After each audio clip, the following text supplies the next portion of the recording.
welcome to the Sacred Rainbow Warrior. Today I'm talking about one of my favorite subjects, the wisdom of healing through spirit animals or spirit totems, and why it's so profound. So, if you follow me, you will know that I've got a podcast which is about telling the stories of animals through ancestral connection and what those animals represent within our lives because they mirror who we are. Now, the concept of spirit animals is very strange for me. The way it started for me, I didn't always believe in spirit animals, but as a child, I was obsessed with playing outside with the animals. I used to play with the insects and spent most of my time actually playing with animals when I wasn't being told what to do by my parents. And that was a lost connection I lost through a lot of trauma. And when I first started my plant medicine journey, in 2019, I had never experienced plant medicine before or the spiritual concept of a psychedelic reality or anything like that. And all the judgments of what that was, I just threw myself into it because I tried everything else to heal me. And I was in an ayahuasca ceremony, and during the ceremony, the shaman was in the middle of healing someone and he got an urgent message from the medicine, the spirit of medicine. And he walked over to me and he knelt down and he put his hand on my heart. So yeah, his heart connected with mine. And he said, the medicine, she has a message for you. She wants me to tell you you have the heart of a lion. And I said, thank you. And then I didn't think anything of it until it hit me and it made sense in my ceremony. I was seeing things. And then I started to look around the room and I could see other spirit animals helping people walking around us, or a white horse on my right, I saw an octopus. There's some really strange things happening. And afterwards, I remember I turned to the guy next to me. I said, saw an octopus wrapped around your foot. It might be your spirit animal. And then he goes, "Oh, that's funny." And he pulled down his jumper and he had a tattoo of an octopus. And that started my journey. I didn't fully believe it then. And then I did more journeys and I could start to see them even more clearly. And I realized it was a gift that I had and other people couldn't see. I mean, I met some really experienced shamans and I told them, "Oh, I saw your spirit animal." And they were like, "Oh, thank you. I've always wanted to know that." I was like, "Really? Can you not do that yourself?" And so it's a really incredible gift. And I started to take it seriously when I met my partner because nobody really understood or wanted to understand is a better better truth of what I went through. Nobody wanted to understand the power and wisdom of animal healing, perhaps because they didn't understand it. And what comes up, a memory I want to share, is that when I was doing my GCSEs at school, when I was learning English, whenever the English teacher brought up Shakespeare, had to do this whole module on Shakespeare, I just didn't get it. And everyone else was like putting their hand up. And then he changed the module to poetry about animals, and nobody put their hand up except me. And I was like, huh, it's really strange. And I turned from being the dummy in the class to the top student. And it was really, really interesting that that memory comes up. And when I first started working with my partner, I introduced to her the power of spirit animals. And because when you work with the twin flame, when you work with a partner, especially the opposite sex, your power increases because it's like putting two flames together, the flame gets bigger. And so because that happened, I was able to access more divine information around spirit animals. And I found this root origin of understanding the higher meaning of them and how they relate to our behavior and how they can help to heal us. Because I found that, when you Google and you say what's the spirit meaning of an animal online, you get all this same nonsense about not all of it's nonsense, so it's a bit harsh, but it's it's really shallow because it talks about really generic things like, oh, a tiger's really strong, a lion's really strong, a jaguar's really strong, this strength across the board. And so I became more accurate with it. Like, what do they really, really mean? And like everybody would assume that the lion is about courage or bravery, but it's not. It's about devotion. That's the highest meaning of the lion is devotion, devotion to love. That's why it's king, because of the size of its, because of the limit. It has no limitations on its heart. It's just completely devoted. It's always there. It's always there. And that's what it was like for my partner. I've always been there for myself and always been there for her. And that's that devotion to love. And when it gets really, really profound for healing is when you can associate the animals to the chakras. And I'm going to be doing many more videos on this and answering common questions about spirit animals. But the concept of how they can help us heal is extremely, extremely profound because, like I say in my podcast, they're everywhere. The messages are everywhere. It's how our ancestors speak to us. It's how God speaks to us. You know, that you hear them in songs, you see them in posters, you see them in movies, and they all have a message. They all have a message. Sometimes I'm scrolling on YouTube and a repetitive animal will come up and it's a message for me. It's a message. And I have to translate that because sometimes it's not always obvious. And I remember, what a memory that comes up. I was on a beach one time and I was just laying on the promenade, just sunbathing, and a lizard um, walked under my bag. So it wanted to sit in the shadow, and I didn't understand. I didn't, I don't didn't know what the shadow of the lizard was, and it took me a long time to understand that the lizard is about going underground. It's about hiding in the dark. It's about like Godzilla. Godzilla lives in the earth, and they say that reptilians and alike like that. The inner earths live in the inner earth, and it's about going into the underworld to reclaim the purity of your depth. That's how deep it can get. And you can get really high with it as well, really, really divine. But it's really profound. And what really helped me when I first started out was working with some really beautiful indigenous um, medicine cards, tarot decks. There's a particular tarot deck which I really enjoy called it was called Medicine Cards, and it was 52 animals. And I learned a lot from that. And that was accurate to a certain dimensional level, but I started going up to ninth and above dimensional consciousness. And the meanings he were giving to the animals were great, but they were more fifth dimensional consciousness. And so I started to embody these animals, and it can get so profound. I'm going to get more videos on this because when you embody them, you receive soul gifts, which can completely change your life in ways that you just cannot imagine. It's incredible. And they are symbolic, but they're also more than that. They're messengers, they're gifts, but we are those animals. And when you understand which animals are yours, they are mirroring your behavior. They mirror the things that you don't see about yourself. And if you're expressing fear, they mirror your shadow. And when working with the shadow, you can heal that shadow and then you receive the gift. So, for example, the shadow of the lion is neglect. When you heal neglect, you come into devotion. And it's not either or. You get them both at the same time, but you can heal the shadow, and that's why it's so, so powerful. Um, Messengers, they're often described as messengers. So, what are spirit animals? Spirit animals are they're part of our DNA and they are our ancestors. And it's really profound. I'm going to go into more depth on what they actually are, but there's a difference as well between a totem animal and spirit animal. Totem is one that's with you for the remainder of your life, and a spirit guide animal is something that can come in for a particular issue that you're going through. Like if you look at my if you listen to my podcast, episode 13, that really changed it for me in my medicine journey, working with the wasp. It really came in to help me. It's such a tremendous animal. It really helped me clear and cure and purify my system from jealousy, the jealousy of others. And when I cleared that, I also had to clear any jealousy that I had of others.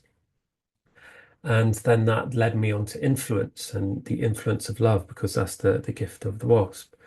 And it's also a gift of the deep feminine. There's certain energies that are feminine and certain that are masculine. And it's just so much fun.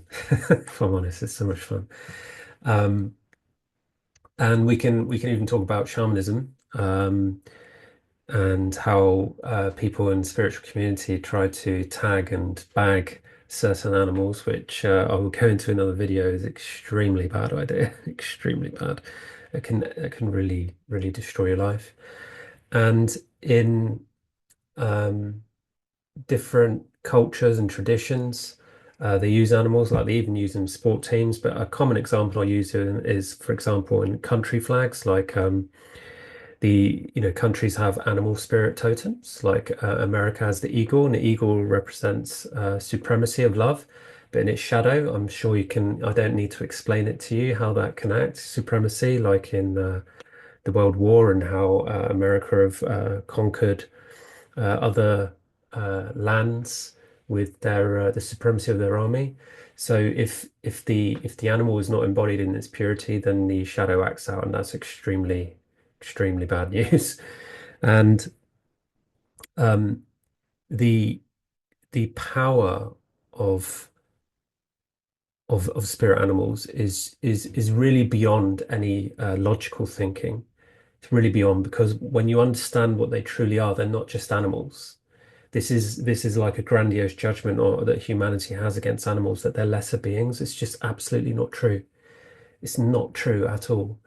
The amount of power and love they hold is just off the scales. It's tremendous. I've seen and experienced things that most people would not believe when working with spirit animals. And it's something I'm deeply passionate about. And if you want to work with me on a one-to-one basis with that, I can help you understand your animals and work through them. But I do a package where initial starter package, which is the most powerful way, is how I started out.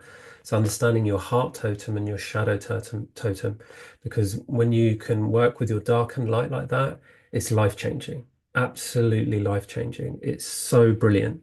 And there's a lot of integration and growth. It takes years. I've been working with mine for years, and it just gets so much more fun and deeper. And the healing gets deeper and deeper and deeper. You heal this lifetime, and you go backwards through all the other lifetimes, and then through into the future to support yourself. It's beautiful. Um, so as a source of guidance, for example, like how they appear in messages, if I see a wasp, I don't ignore it, because it either means somebody's jealous of me or I have influence. I'll give you another example. If I see a picture of a tiger or something, it may mean something to do with fruition. Um, if I see a stag, it could be that I'm stagnant or there's leadership needed. I've got a list next to me of all my animals, so I'll use another example. Oh yeah, one of my favorites is the praying mantis, and it's about reverence, the reverent warrior.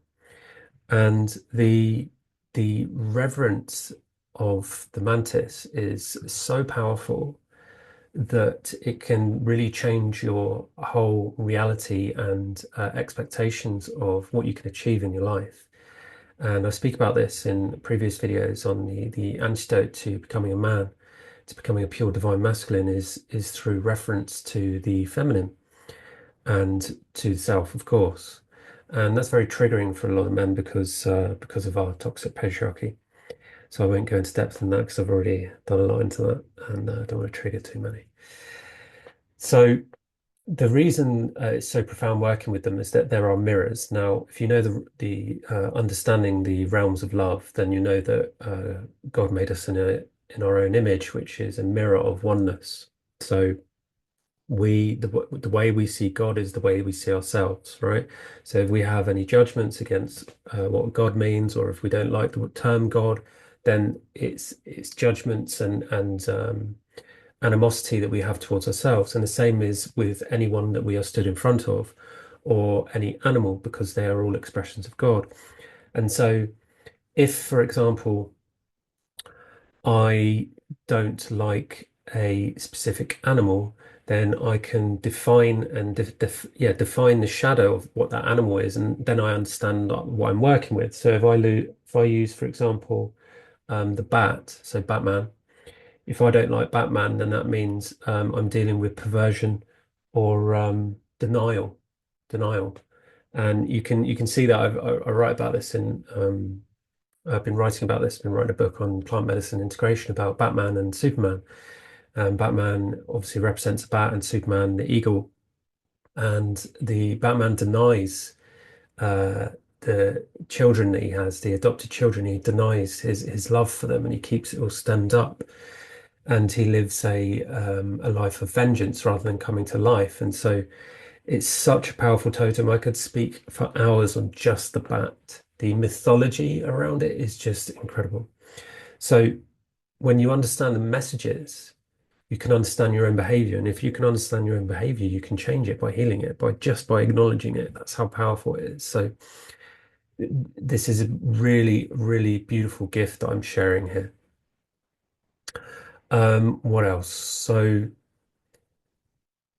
yeah, as I said, each animal has a different gift. So it can help you with your journey with healing. It can help you with your voice. It can help you with overcoming your fears. It can help you with sexual relationships.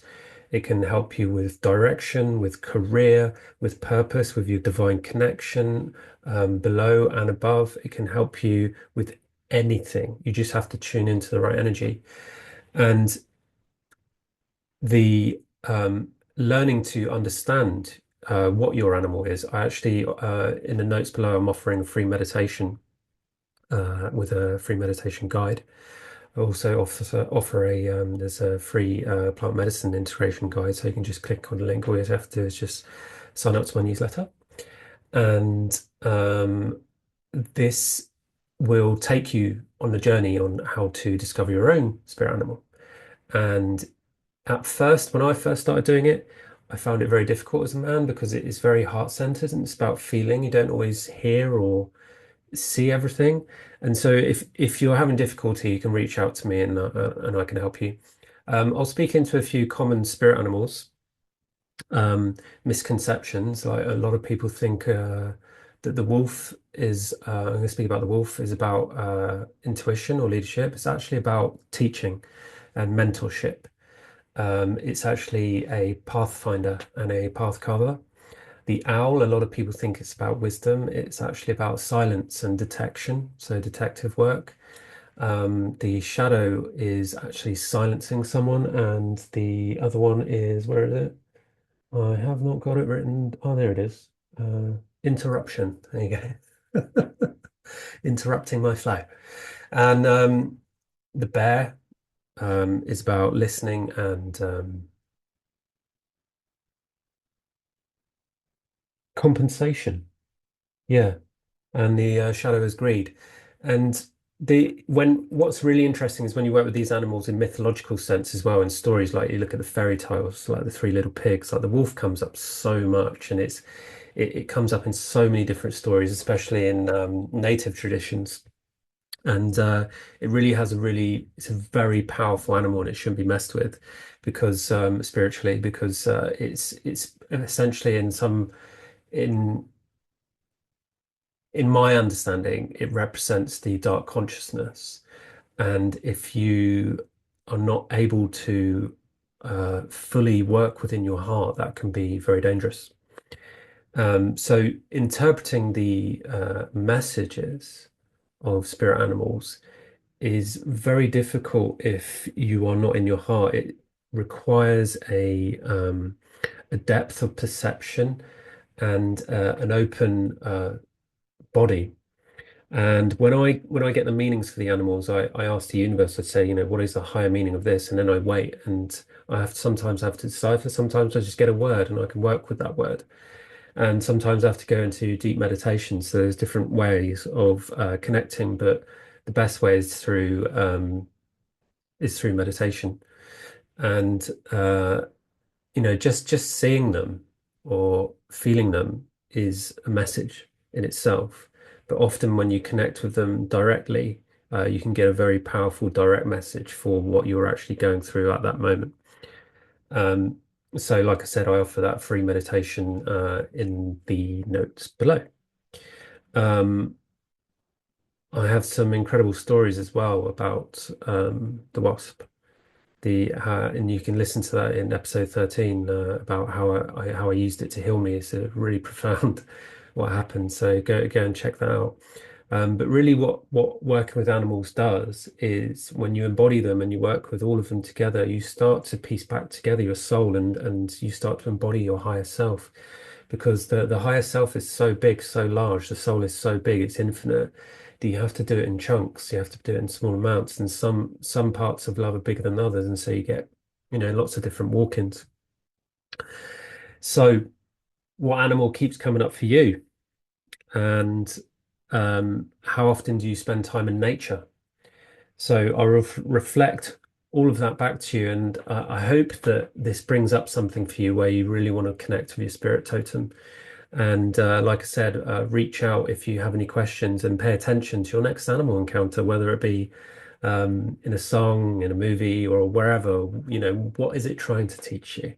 I hope this was really helpful. And if there's anything else you wish to know, please don't be afraid to ask me. Thank you very much. Bye bye.